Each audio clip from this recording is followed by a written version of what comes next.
Hello, everyone, and welcome to Late Night Football. Welcome to the Match Reaction Show. It's finished. Wolverhampton Wanderers won, Tottenham Hotspur won, and another late minute, last 10 minutes equalizer for a team. We saw that with Leicester yesterday. We saw that with West Brom earlier today, and now we've seen that with Wolves as well, getting a equalizer in the 85th minute and snatching a point when but they looked much better as the game wore on. But 2 points dropped for Spurs, and I mean, overall, when you talk about it, I think I know. For me, if I was watching that game as an analyst or whatever, for me the blame lies at one person for these 2 points dropped, and it's not Ben Davis. He could have done better in the corner. It's not Ben Davis. It's not Harry Kane. It's not Heung-min Son. It's Jose Mourinho. And I will talk about that, but because there's a lot of things there, and maybe right at the start, last couple of games, in fact, the last three games, if I'm not mistaken, they played Liverpool, they played Crystal Palace before that. So it was Crystal Palace, Liverpool, and Leicester. And in all three games, they've only scored one goal in each of the games or zero. So they've only scored two goals in the last three games. The issue, of course, is the fact that they haven't been scoring goals. So what does Jose Mourinho do? He goes to a back five. Right? He goes to a back three. Where he's been playing with a back four, he goes to three defenders. Right? So now you've got five defenders, and essentially it is five defenders because you're playing Doherty and Reguilon there. He's not playing wingers as wing backs; he's playing fullbacks as wing backs. So essentially, he's playing, with the back five. So, I mean, that just gives you the mindset, doesn't it? From his point of view, he'll be thinking, I conceded two goals against Leicester. I conceded two goals against Liverpool. I conceded a goal against Crystal Palace late. The problem is not attack. The problem is defense. So let me just, put more defenders on the pitch. I think that was the way he thought. And maybe I'm wrong. Maybe that's an exaggeration, but that's just the way it comes off, doesn't it, when you watch it? And I know he's missing Lo Celso. I know Bergwijn and Lamela were probably not fit to start enough. But seriously, I mean, you're going to play, 3-5-2 essentially, which would often morph into a 3-5-1-1 actually, because Kane would kind of come a little bit deeper. Son would kind of be a bit more central. So you're essentially playing that kind of formation against a Wolves side who are having trouble scoring themselves. They haven't scored a lot of goals. They're missing goals from Raul Jimenez. I mean, there was a stat there that they were showing towards the end of the game where Wolves' four top scorers over the last two seasons, from the start of last season to now. The top four scorers were Raul Jimenez, Pedro Neto, before Diogo Jota and Matt Doherty. Three of those four players are not at the club anymore. So this is a team that has trouble scoring, that doesn't have any out and out goal scorers, and you're putting a back five in place for that. I mean, it was baffling to me to see it at the start.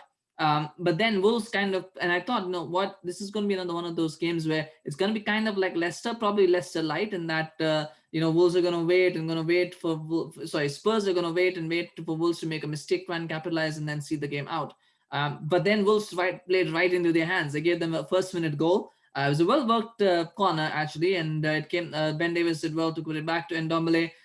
He shouldn't really have been scoring from there. That shot should be saved from Patricio, but he got lucky. But it was a great goal. It was a very well clean taken strike, and I think Patricio was just got wrong-footed because he was probably expecting it to go towards one of the corners. He was trying to protect his near post, but it kind of got him wrong-footed. But it's a great goal. It's a great start. He's got a 1-0 lead, and it's the first minute of the game, and I thought this is perfect because now what will happen is Wolves will have to come out, and that will help Tottenham on the counter, right? Which we will see. We'll see them kind of and because Wolves don't have much of a goal threat, you can actually push them back a little bit as they try to break out. You kind of push them back and you try to get the goal. The problem was they got that first goal. It almost felt for them like, what, this is it. Like, let's now go and retreat into our shell. And I don't know if that's coming from the players, whether they were a little bit less confident, whether it's coming from Mourinho that, what, stay compact, stay deep. I want you to stay deep. I don't want you to go out, venture too much forward. It just feels every time that Spurs, when they take the lead, they did this against Palace as well. They took the lead and immediately they kind of started going, as the game gradually wore on, they started going deeper and deeper and deeper and deeper. And they let the other team come on. And what happens is, I mean, Palace don't have much of a goal threat either.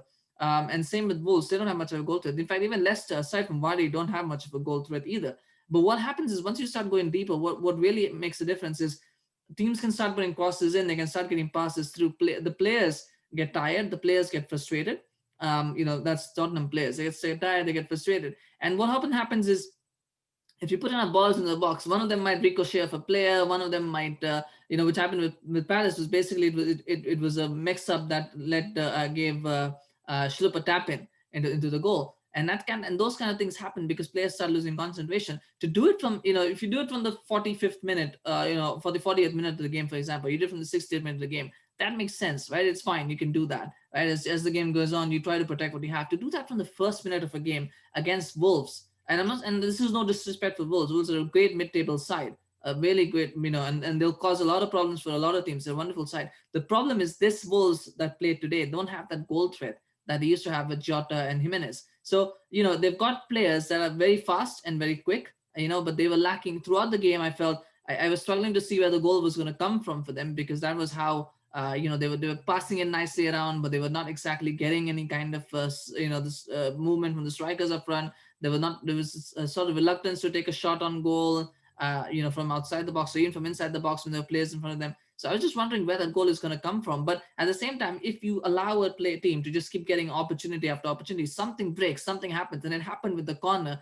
Where Ben Davis kind of got a bit under it. Harry Kane missed his mark, and it was a good flick header which went in. So you get that. So what you want to do as a team is you want to limit opportunities that are given, and the best way to do that sometimes is to just try and push the team back. Give the opposition something to think about. I keep saying this about teams like Liverpool. I keep saying this about I said this again for Spurs before as well. You've got to, if you're being attacked, sometimes a good tactic is to let the other team know that there is something that they have to think about. And that might be bringing on an extra striker, bringing on a winger, maybe creating an outball, something that players saying, I don't want to, lose my position because this might happen. And it happened with Liverpool as well. I mean, we saw that one ball from Carlin Grant, which went, for Carlin Grant, which he got the better of Reece Williams. And then for the rest of that game, he kind of was a little bit deeper because he realized there was a threat in his mind that, if I get caught out, I could be caught out and that could be a goal. So I'm going to play a little bit deeper, and that creates problems in defense.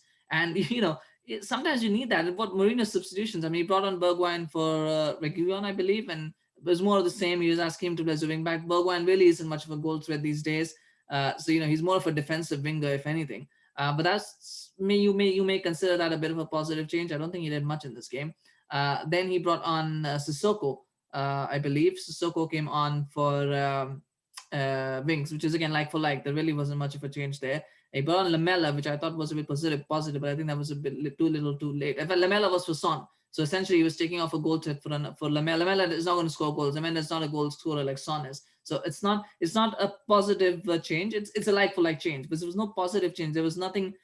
This is a threat. This is something different that I need to counter with. That just didn't happen. So for me, this defeat lies entirely at the blame of the door of Mourinho. And I've said this many times. I said this even last week when they lost to Leicester. I said he's refusing to learn from his mistakes that he made at Chelsea and Manchester United, which is, this is what happens. He starts the season with this offensive, expansive style of play. They get goals and, suddenly they're winning 3-0, 4-0, 6-1s like this season, but over time, as the season goes on, he starts getting more and more and more defensive, and he starts seeing teams drop off, and he starts looking for 1-0s, 2-1s, those kind of results. And it doesn't work. It doesn't work anymore because these days teams are a lot more aggressive than they used to be. And, there's a lot more resources for mid-table teams, and there is a lot more confidence in these teams to try and if you keep giving them chances, it's one thing to play for a 1-0 in the 70th minute or in the 60th minute. It's another thing to try to play for a 1-0 from the first minute. I mean, it's just suicidal. So I thought, they did well. I mean, a better team than Wolves would probably have scored a much, much quicker.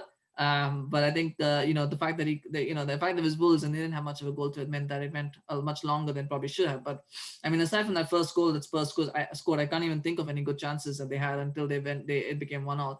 And there was a couple of half chances, but I know overall it was just a poor performance offensively. And and you keep riding your luck out in defense is not a tactic, it's not a strategy. But I think Wolves did well. They deserved the point for the way that they played. They deserved it, but I think the Spurs botched it. Mourinho botched it in this game.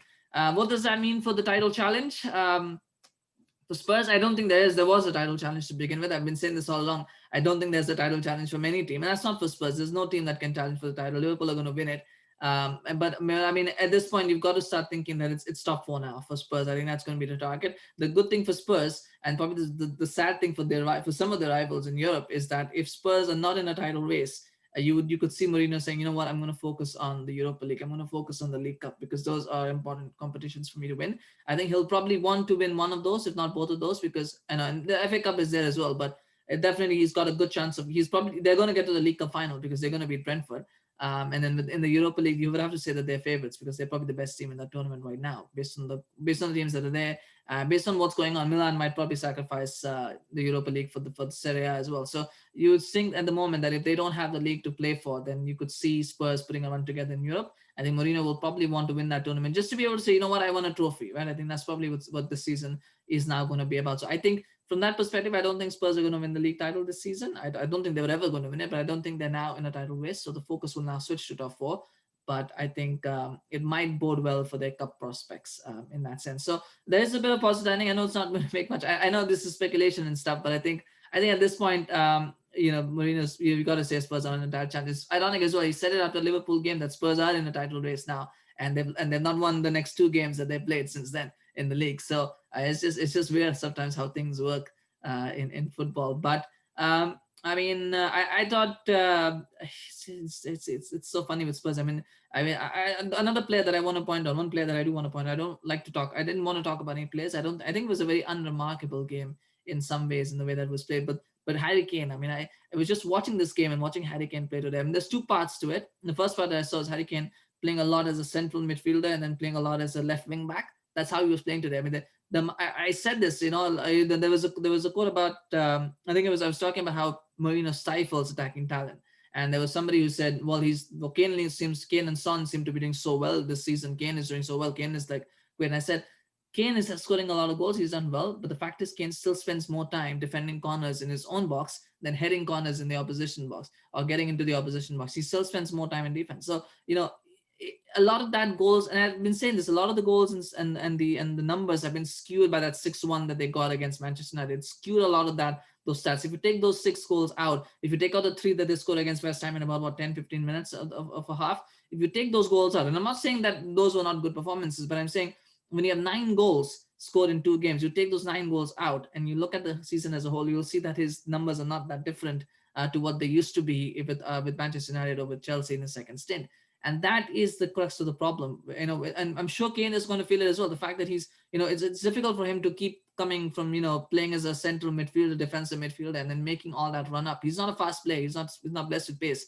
So, for him to keep going up and back, it's tiring. It's tiring for anybody. And that's why we've seen this creative side from Kane, because not just because he's good at it, but also because he doesn't have the pace to keep running up and down. So most of the time he's hoping that he can pick out Son, and he does well with that. He's doing well with that. But I think Son probably having that little bit more pace, a little bit more energy has helped Kane to change his game a little bit. But he's needed to change that game because the tactics that are being played at the moment isn't really conducive for him as a goal scoring striker at this point. Anyway, that's just my opinion. But I think the other part to his game, which I was a little bit disappointed about, was the diving. I thought today there was a lot of diving going on from everybody. I thought Kane, especially, the number of times that he would just go down clutching his leg or something, like, oh my god, I've been shot, and then dive at the end, which I'm, after they were 1-1, and he basically, I think it was Romain Saïss, yes, with Romain Saïss to try to head the ball, and by while heading the ball, he actually headed Kane's, I think, chest area somewhere around here, and Kane just goes down thinking like he's been fouled. I was like, that's just disgraceful at this point. Like it's and I know this is not a Mourinho thing. I'm not blaming Mourinho for this. I think Kane has had a reputation for this, but it's just sad to see from someone like Kane to doing this. This is all on Kane, and it's really, really sad and disgusting to see him doing that kind of stuff, because it's just desperation at that point, and you don't want to see that from any player, particularly someone who's held in high regard in the footballing community. But anyway, it's just something that it's a pet peeve of mine. It really hurts. It really grates me every time I see players do that. And anybody, any club, whether it's from players from the club that I support, whether it's players from other clubs, I just don't like the idea that players try to feign injuries or try to overreact to certain situations just to try to get a foul, just to try to draw a penalty. That just is a little bit sad to see. But anyway, it's finished. Wolves won, Tottenham won. Great performance from Wolves considering the circumstances, but I think they were very much helped by how Tottenham approached this game, which was very, very negative, very negative.